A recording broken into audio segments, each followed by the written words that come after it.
Live NFL trivia every Tuesday night on Twitch at 9 p.m. Eastern.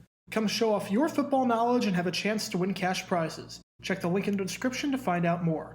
And now, on with our feature presentation. A bad beat, when you pretty much got the win locked up in the bag. A string of catastrophic events would have to happen for you to lose your money. There doesn't seem to be any conceivable or possible way that you lose at this point. Yet somehow, the Vegas gods conspire against you, and you lose.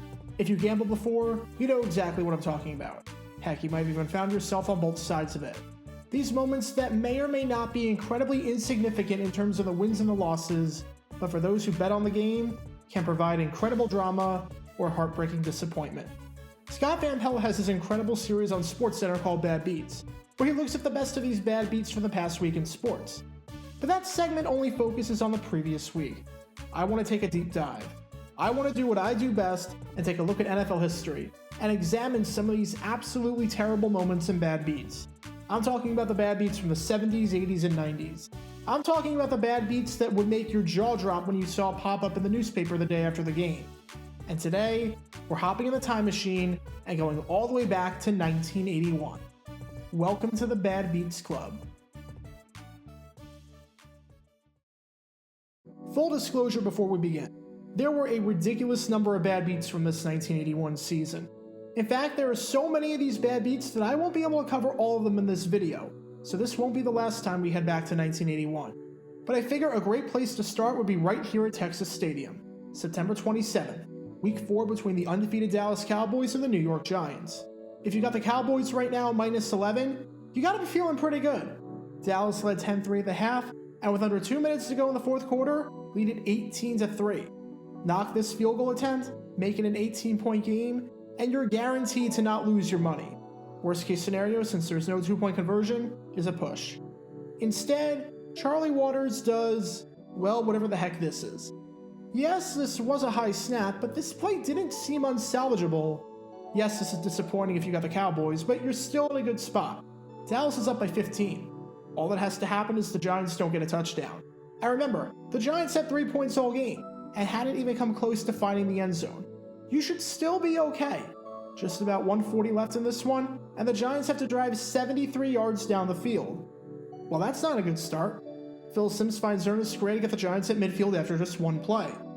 Wait, what happened to the Dallas defense? Where did you go? The middle of the field is just wide open. Johnny Perkins is running at will. Within 2 plays, the Giants are in the red zone. And you already know how this is going to end if you've got the Cowboys. And 2 plays later, those worst nightmares are confirmed. Touchdown to Perkins. Just 4 plays to go 73 yards and destroy your ticket.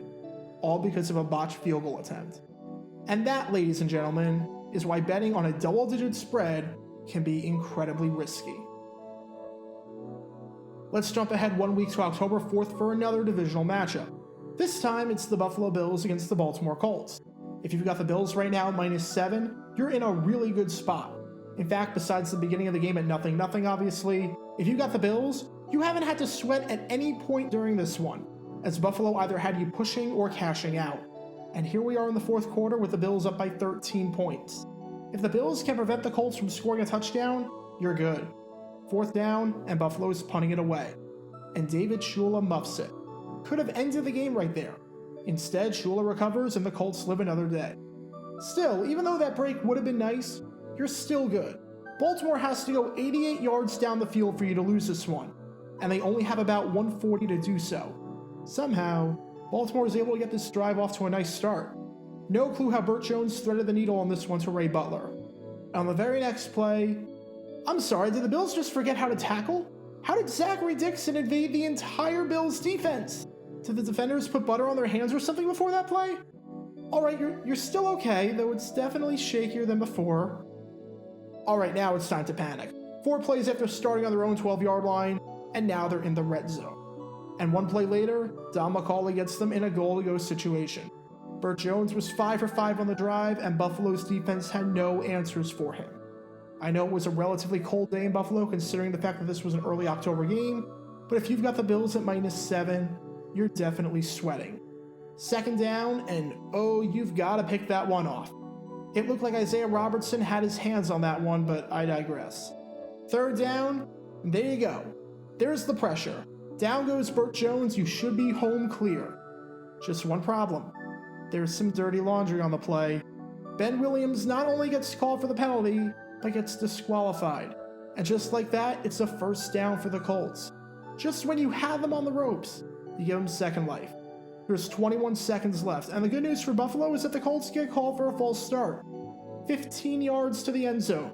Third and goal. Just put everyone back there. You've got this. You've got this. You don't have it. Ray Butler breaking the hearts of bettors all over the country with that one. Some of the worst prevent defense ever, since the whole point of prevent is to prevent the opposition from getting behind you, and that didn't exactly happen here, now did it? And on the all-important extra point, yeah, of course the Colts got it. You never lost your money at any point during the first 59 minutes and 50 seconds of that game as a Buffalo bettor, and the Colts just rip your heart out right there.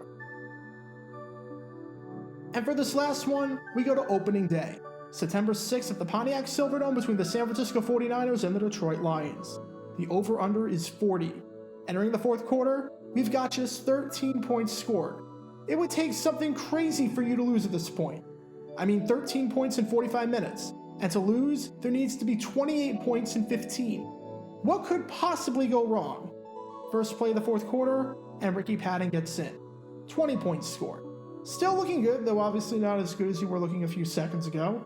On the ensuing drive, Gary Danielson finds Horace King for a 17-yard touchdown. Okay, now it's 27 points scored, but there's still only 10 minutes left. You're still looking good, but it's definitely not safe anymore. But on the very next drive, yeah, now it's time to panic. Freddie Solomon scores on a 21-yard touchdown to tie the game at 17 apiece. One more touchdown and you lose. Somehow, the offense has just decided to come alive this quarter. Lions now have the ball at midfield, and Leonard Thompson gets it on the reverse. That gets the team in field goal range, but remember, a field goal is fine. All that you can't have happen here is a touchdown. A few plays later, it's Dexter Bussey who gets the Lions in the red zone. Again, not ideal, but a field goal is absolutely fine as we hit the 2-minute warning. The Lions are just going to run the ball and force San Francisco to use their timeouts. And on third down, there's a penalty on the 49ers. It's offside. This is big. All you have to do if you're Detroit now is just run out the clock and kick the field goal and win with no time left. You can do that. The Niners don't have enough timeouts. You don't have to score. You have the chip shot field goal. You really don't have to score here. Of course, you know what happens next. They score here. If they did the responsible thing, took a knee and played for the chip shot field goal, you're winning with the under. But no, Billy Sims just had to find the end zone. Because of course he did. 28 points scored in the final quarter, and your under is completely destroyed. So there you have it. 3 of the worst bad beats from the 1981 season. If you were gambling over 40 years ago and happened to place a bet on either one of those 3 games, then my condolences. Have a seat at the Bad Beats Club. Be sure to like this video, ring the notification bell, subscribe down below if you haven't already, as it helps the channel out a lot. And be sure to check out Twitch every Tuesday night at 9 p.m. Eastern for your chance to play NFL trivia and win cash prizes. Link in the description below.